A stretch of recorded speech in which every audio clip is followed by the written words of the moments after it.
The house looked exactly the same from the outside. That's the thing that gets me, even now.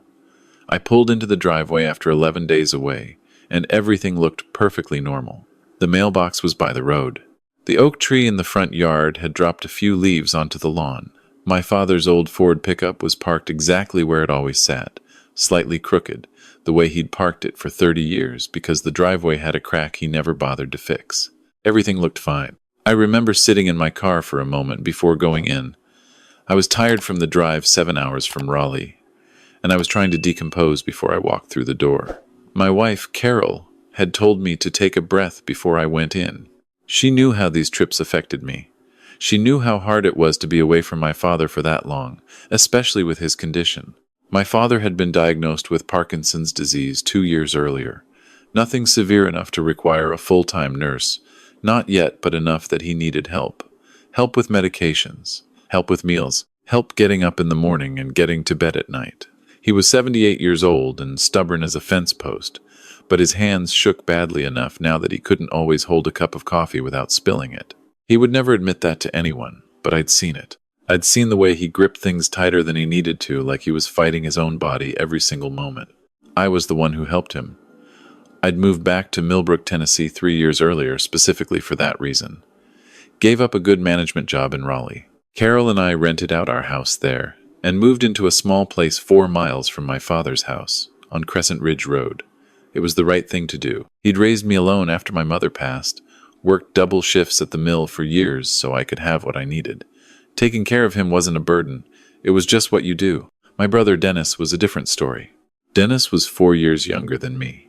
He lived in Knoxville, 2 hours away. He called my father on birthdays and occasionally on Sunday afternoons when he had nothing better to do. He showed up at Christmas with a nice bottle of bourbon and a lot of loud laughter, and my father lit up every time because Dennis had always been the charmer, always the one who could make the whole room smile. I was the steady one, the responsible one, the one who actually showed up, but Dennis was the one who made my father laugh, and I'd accepted that dynamic a long time ago. When my wife's sister was in a car accident in Raleigh, Carol flew out immediately. The accident was serious enough that Carol needed to be there. Her sister had 2 young kids, and her husband traveled for work. I told Carol I'd follow in a few days once I got my father settled. I arranged his medications in a weekly pill organizer. I stocked his refrigerator. I left a list of instructions on the kitchen counter, his doctor's number, the pharmacy number, what he needed to take and when, what he could and couldn't eat with his blood thinners. And I called Dennis. I want to be honest about that phone call, because I've replayed it 1,000 times. I asked Dennis if he could come stay with our father for about a week and a half, maybe 2 weeks. I told him I'd cover his gas, cover whatever food he bought. Dennis said, of course, no problem, anything for Dad. Don't worry about a thing. He sounded genuinely happy to do it. He asked about Carol's sister, said he hoped she recovered quickly. He told me to drive safe. I left the next morning. For the first week, things seemed fine. I texted Dennis every day and he responded. Short messages, but they came. He's good. Had eggs this morning. Watched the game last night. That kind of thing. I called my father twice and he sounded like himself, a little slow, a little quiet, but that was normal. He told me Dennis had made his chili recipe and it wasn't as good as mine, and I laughed and told him I'd make it when I got back. On day 8, the text from Dennis stopped. I didn't panic immediately. Dennis had always been flaky about his phone. I called him and it went to voicemail. I called again that evening. Voicemail again. I texted. No response. I told myself he was probably just busy. Probably out running errands for my father. Probably just had the phone on silent. I called my father's landline. No answer. I called again the next morning. No answer. By the afternoon of day 9, I was already packing my car. Carol told me to call the neighbors first. We had an understanding with the Pattersons next door. Good people, retired couple. They'd known my father for 20 years. I called Patricia Patterson and asked if she'd seen any activity at the house. She paused in a way that made my stomach drop before she even said a word. She said she hadn't seen Dennis's car in the driveway since at least Wednesday. She said she'd noticed the lights weren't coming on in the evenings the way they usually did. She said she'd waved at the house a couple times but hadn't actually seen my father come outside. I was on the road within the hour. I drove those 7 hours with my hands tight on the wheel and my mind doing things I didn't want it to do. I kept telling myself there was a reasonable explanation. My father had probably gone to stay with a friend. Maybe Dennis had taken him somewhere and just forgotten to tell me. Maybe the phone situation was a simple misunderstanding and they were both sitting in the living room watching television and everything was perfectly fine and I was overreacting. I kept telling myself that the whole way there. I pulled up to the house at just past 9 in the evening. The porch light wasn't on. The inside of the house was dark. My father's pickup was still in the driveway. Dennis's car was gone. I used my key to get in. I turned the lights on as I went and called out for my father. The kitchen was a mess, dishes in the sink, a half-empty box of crackers on the counter, a carton of milk that had been left out. The pill organizer I'd left on the counter was sitting exactly where I'd put it, and when I looked at it I felt the first real wave of cold fear move through me. The compartments for the past 4 days were still full. He hadn't taken his medications in 4 days. I went to his bedroom. He was in bed. He was conscious, barely. And when he turned his head toward the light from the doorway, I saw something on his face that I had never seen there before in 62 years of knowing him. My father was not a man who showed weakness. He'd buried a wife, worked himself half to death, raised 2 boys alone, and never once asked anyone for anything. But what I saw on his face in that moment was fear. Raw, helpless, confused fear. He looked at me for a long moment, and then he said, very quietly, "I didn't know if you were coming back." I don't have words for what that sentence did to me. I called 911. I called Carol. I sat on the edge of his bed and held his hand while we waited for the ambulance, and I talked to him in whatever voice I could manage. I told him I was here. I told him he was going to be okay. He was severely dehydrated. He hadn't eaten a real meal in at least 3 days based on what the paramedics told me later. His blood pressure was dangerously low, partly from dehydration and partly because he'd missed 4 days of medication. The ER doctor told me that another day or two, and we would have been having a very different conversation. Dennis had been gone for at least 5 days. The police took my statement that night. They were kind, professional, asked the right questions. When did I leave? When did I last have contact with my brother? Had my father expressed any concern about Dennis? Did I know where Dennis was currently located? I didn't know where Dennis was. I wouldn't find out until the following morning, and when I did, everything I thought I understood about my brother collapsed completely. I spent the night at the hospital. My father stabilized within a few hours. They got fluids into him and monitored his heart, and by midnight his color had come back, and he was giving the nurses a hard time about the television remote, which I took as a very good sign. I sat in the chair beside his bed, and I didn't sleep. Sometime around 3 in the morning, while my father dozed, I picked up my phone and did something I should have done sooner. I opened the banking app for the joint account I shared with my father. We'd set it up 2 years earlier when he was first diagnosed, so that I could manage his bills and expenses without him having to deal with the complications. His Social Security deposits went there. His pension check. His savings. The account had $211,000 in it the last time I'd checked. The balance was $4,800. I sat in that hospital chair and stared at my phone screen for what felt like a very long time. Then I went through the transaction history. Wire transfer, wire transfer, wire transfer, ATM withdrawal, wire transfer. 14 separate transactions over the course of 9 days, almost all of them for amounts just under $10,000 a detail, that would later become significant when the FBI explained to me that this is called structuring, a deliberate attempt to avoid the automatic reporting threshold that banks use for large cash transactions. Dennis had been planning this before I ever left for Raleigh. The detective assigned to our case was a woman named Hargrove, and she was the one who explained to me over the following days exactly how my brother had done it. Dennis had arrived at the house 3 days before I left. He'd told me he wanted to come early, get settled, spend some time with our father. I'd thought it was touching. I'd thought maybe he was finally stepping up. What he'd actually been doing was observing, learning my father's routines, figuring out where documents were kept, getting my father comfortable and relaxed, and trusting in a way that was designed to look like brotherly affection. The power of attorney document had been notarized the day after I left for Raleigh. My father could not clearly remember signing it. His Parkinson's affected his cognition some days more than others, And the notary, a woman later charged as an accessory, had apparently been paid by Dennis to process the document without the standard verification procedures.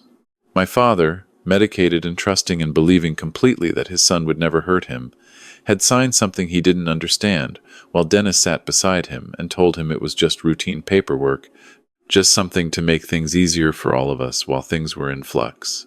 With that power of attorney, Dennis had access to everything. He'd transferred $175,000 out of my father's savings account over 9 days. He'd also applied for a home equity line of credit using the power of attorney and my father's home as collateral, the house my father had owned outright since 1987, the house he'd paid off with 30 years of mill work. Dennis had borrowed $60,000 against it. That money was also gone. The wire transfers had gone to an account in my brother's name at a bank in Florida. By the time investigators froze that account, approximately $40,000 remained in it. The rest had been moved again through a series of transactions that the Financial Crimes Unit spent weeks trying to untangle. Some of it appeared to have been converted to cash. Some of it was spent. A significant portion had been transferred to a second account that investigators believed Dennis had opened under a slightly altered version of his name. Dennis himself, when the police went to his apartment in Knoxville, was gone. He had cleared out his apartment. His furniture was still there, but his personal items, his clothing, his passport gone. His car was found 3 days later at a long-term parking garage near Nashville International Airport. Investigators found a one-way ticket to Cancun purchased the morning he left my father's house. He'd had this planned the entire time. From the moment I called him and asked for his help, he had been building a plan to use that window. My absence, my father's vulnerability, my trust. There are moments in your life when something you believed about the world just ceases to be true. Not gradually, the way most things change, but all at once, like a light switching off. My brother, the man I'd grown up with, the one who'd been the best man at my wedding, the one my father's eyes lit up for every time he walked into a room, that man had looked at our father as an opportunity. He'd seen an elderly, trembling, trusting old man who couldn't always remember what day it was, and he had made a calculation. He'd decided our father's life was worth less than $235,000, and then he'd left him there to die. That is not an exaggeration. The detective, Hargrove, told me directly that given my father's condition and medication regimen, the timeline they were working with suggested my father would have gone into a medical crisis within 48 hours of when I found him. His blood pressure had already been dangerously low. His kidneys were beginning to strain from the dehydration. Without intervention, the outcome would have been different. I asked her directly. I needed to hear it said plainly whether what Dennis had done constituted attempted murder. She was measured in her answer, the way investigators are when they're being careful. She told me that the district attorney's office would be looking at the full scope of charges. She told me that in Tennessee, a charge of attempted murder requires proof of specific intent to cause death, that prosecutors would need to demonstrate that Dennis had actively planned and intended for my father to die, not merely that his abandonment created conditions that could have led to death. The distinction, she explained, was difficult to prove beyond a reasonable doubt. What they could prove was criminal neglect of a vulnerable adult, felony financial exploitation, elder abuse, fraud, and several federal charges related to the wire transfers and the structuring. I want to be honest. That answer made me angry. It still makes me angry. My father spent 7 days alone, unable to reach a phone, unable to get his medications, slowly getting weaker and more confused and more frightened, and the man responsible was looking at criminal neglect rather than attempted murder. I understand why the law is structured the way it is. I even understand intellectually the difference between negligence that creates deadly risk and active intent to kill. But my father was 78 years old with Parkinson's disease, and Dennis left him there knowing exactly what that meant. The district attorney's office ultimately charged Dennis with 12 counts, including aggravated financial exploitation of an elderly person, criminal neglect causing serious bodily harm, identity fraud, wire fraud, and federal structuring charges. The federal charges alone carried significant sentencing weight. Dennis was apprehended 6 weeks later in Guadalajara, Mexico. It took another 4 months before he was extradited back to the United States, a process that I watched unfold from a distance with a kind of hollow patience. My father came home from the hospital after 4 days. I want to tell you what those first few weeks were like, because I think it matters. My father did not talk about Dennis for almost 3 weeks after he came home. He sat on the back porch in the mornings, the way he always had, with his coffee, looking out at the yard, and he was quiet in a way that was different from his normal quiet. There was something weighted in it. I didn't push him. Carol came down from Raleigh once her sister was stable enough, and she cooked for him and sat with him in the evenings, and I think that helped more than anything I could have said. One morning, about 3 weeks in, I came out to the porch with my own coffee and sat down next to him. We were quiet for a while, the way we often were. Then my father said, without looking at me, I kept asking him to call you. He told me you were busy. He told me you'd come when you could. I didn't say anything. My father said, I want you to know I believed him. I believed he was taking care of it. I told my father I knew that. I told him it wasn't his fault. He was quiet again for a minute. Then he said, I keep trying to figure out when he became someone who could do that. I keep thinking I missed something. I told him I'd been asking myself the same question. He nodded slowly. He took a sip of his coffee. And then he said something that I have thought about almost every day since.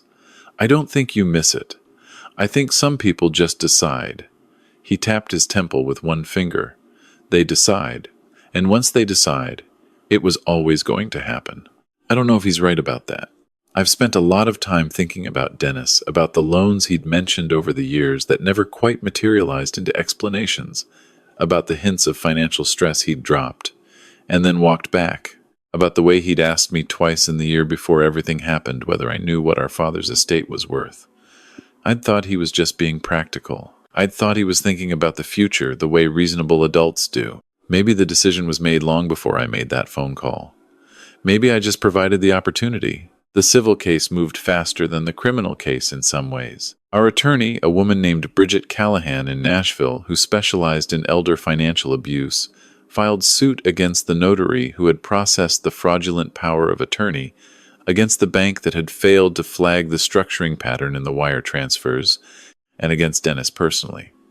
The argument about the home equity line of credit was particularly strong, and it was the one that our attorney was most confident about. Because the power of attorney had been obtained through fraud and coercion, she argued, any financial instruments executed using it were legally void. The bank had processed a home equity loan against a property belonging to a man who had not meaningfully consented to anything. That contract, she told us, should never have existed. She was right. The bank, facing significant exposure and unwilling to go to trial on facts that were going to look very bad in front of a jury, settled. The $60,000 home equity debt was extinguished. My father's house was clear again. The $175,000 in wire transfers was a different and harder fight. Of the $40,000 that had been frozen in Dennis's account when investigators moved quickly, approximately $37,000 was eventually returned through the criminal forfeiture process. The rest, the money that had been moved, converted, spent, was largely gone. Some additional funds came through the settlement with the bank, which included a separate payment in acknowledgement of their failure to flag the suspicious transaction patterns.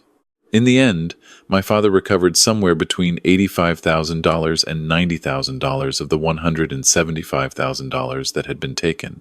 It wasn't everything. It wasn't close to everything, but it was real. Our attorney told us that for elder financial fraud cases, that recovery rate was actually better than average. Most families, she said, recover nothing. Most of the money is gone before anyone notices, and the perpetrator has nothing left to seize. I keep that in mind when I start to feel angry about what wasn't recovered. I try to keep that in mind. Dennis's criminal trial was 8 months after his extradition. I attended every day. Carol came with me for the first 2 days and for the verdict. My father did not come. He told me he didn't need to see it. He told me he'd said everything he needed to say in the victim impact statement that our attorney helped him prepare, and that he didn't want to sit in a room with Dennis for 2 weeks and watch lawyers argue about what had happened to him. I respected that completely. The victim impact statement, read aloud in court by our attorney, because my father had asked not to speak himself, was 2 pages long. I had read it before, helped him shape a few sentences, sat with him while he worked through it. But hearing it read in that courtroom, in the formal silence of a federal proceeding, was something different. My father had written, in his plain and careful way, about what it had felt like to lie in his own bed for 7 days, not knowing if anyone was coming, about calling out and hearing nothing, about the moment when he'd stopped being sure that he was going to be all right, about what it meant to be 78 years old and realize that the person you had trusted with your safety had decided you didn't matter. He'd written, "I am not angry that my son wanted my money. I understand that people get into trouble and make wrong choices. What I cannot understand, and what I will not forgive, is that he left me alone in that house, knowing what might happen. He knew my condition. He knew what missing those medications meant. He knew I couldn't reach the phone from my bed. He knew all of it, and he left anyway. That is not a wrong choice. That is a choice to let your father die." The jury convicted on 11 of the 12 counts. Dennis was sentenced to 19 years in federal and state prison, sentences to run consecutively on the most serious charges. The judge, a man named Alderman who looked to be about my father's age, made a point of speaking at length during sentencing about the particular vileness of crimes committed against elderly and vulnerable people by those entrusted with their care. He said, and I wrote this down because I wanted to remember it exactly, that the legal system drew a distinction between negligence and murder for good reason, but that the moral weight of what had been done in this case was not diminished by the legal classification. He looked directly at Dennis when he said that. Dennis looked back at the judge with the same expression he'd worn for most of the trial, a kind of flattened blankness, like a man who had decided the only way through was to feel nothing. He didn't look at me. He didn't look at our father's chair, which sat empty in the gallery with a printed copy of the victim impact statement on the seat. He was 48 years old. With good behavior, he would be eligible for parole consideration when he was 68. My father was not in the courtroom when the sentence was read. He was at home, on the back porch, drinking his morning coffee. I drove straight from the courthouse to his house, still in my suit, and I came around the side of the house and sat down next to him. He looked at me when I sat down. He read my face the way fathers do. He said, 19 years? I told him yes. 19 years. He nodded once, slowly. He looked back out at the yard. After a moment, he said, "Does that feel like enough to you?" I thought about it honestly. I told him I didn't know if enough was the right question. I told him the man who had done this to him would be an old man himself before he breathed free air, and that the house was his free and clear, and that we'd gotten back what we could. My father was quiet for a long time. Then he said, "I want to tell you something, and I need you to hear it." I told him I was listening. He said, "You drove 7 hours in the middle of the night because you had a feeling something was wrong. You didn't wait. You didn't talk yourself out of it. You just came." He paused. "I need you to know I know that. I knew it lying in that bed. Even when I wasn't sure you were coming, I knew that if anyone was coming, it was you." I did not manage to say anything for a moment. My father said, "That's worth more to me than 19 years in a courtroom." He patted my hand once. My father, who had never been an expressive man, who had marked 30 years of raising me mostly through presence and reliability and showing up, he patted my hand and then he picked up his coffee again and looked out at the yard. "I have been asked, since all of this became something people around town knew about, whether I have any advice for people in similar situations. Whether there's anything I would tell someone who has an elderly parent, who is sharing financial accounts, who has a sibling they maybe don't know as well as they thought they did. I have a few things I tell people. The first is, a power of attorney is one of the most powerful legal documents a person can sign, and it should never be signed without the person's attorney present, full stop. Not a notary, not a family member's suggestion, not in a casual moment at the kitchen table, an attorney, every time. The second is, if someone has access to a bank account that holds another person's savings, set up transaction alerts. Every bank offers this. You can get a text or an email for any transaction over a certain amount. It takes 5 minutes and it would have changed everything in our case. The third is, trust your feeling when something is wrong. I knew on day 8 when the text stopped. I talked myself out of it for almost 2 days because I didn't want to believe what I was afraid of. Those 2 days almost cost my father his life. When the feeling is there, move. The fourth is something harder to say, but I believe it's true. You cannot protect an elderly parent from every kind of betrayal, and you cannot blame yourself for trusting the people who are supposed to be trustworthy. What happened to my father was not caused by anything I did wrong. It was caused by a decision. Dennis made a decision, as my father said. That was probably made long before I picked up the phone. The responsibility belongs entirely to the person who made that choice. My father is 79 now. His Parkinson's has progressed some, the way it does, but slowly. His hands shake more than they used to. He uses a cane on the bad days. He still gets up every morning and sits on that back porch with his coffee, and he still gives the nurses a hard time when I take him to his appointments, and he still makes the same 3 or 4 jokes he has always made, and every single time they still make me laugh. I still live 4 miles away. I still check in every day. I still stock his refrigerator and organize his medications and make his chili recipe on Sunday afternoons better than Dennis's, he reminds me, which I take as the highest possible compliment. We don't talk about Dennis much. When his name comes up, my father acknowledges it and moves on. The way he's always handled hard things, not by pretending they didn't happen, but by refusing to let them become the whole story. He has told me once, and only once, that he hopes Dennis uses the time to figure out when he made the decision, and whether he could have made a different one. He said it without bitterness. I'm not sure I have that kind of grace in me, but I'm working on it. Some mornings I sit on that porch with him and we drink our coffee and don't say much, and I think about what it would have meant to drive up to that house and find what I was afraid I was going to find. I think about the version of this story where I waited one more day. I think about what it would have been like to stand in that kitchen and understand that I was too late. And then I look over at my father, at his hands around his mug, at the way he tilts his face up a little when the morning light comes through the trees, and I let that version of the story go, because it isn't this version. This version, he's here. This version, I came when something told me to come. That's the only version that matters now.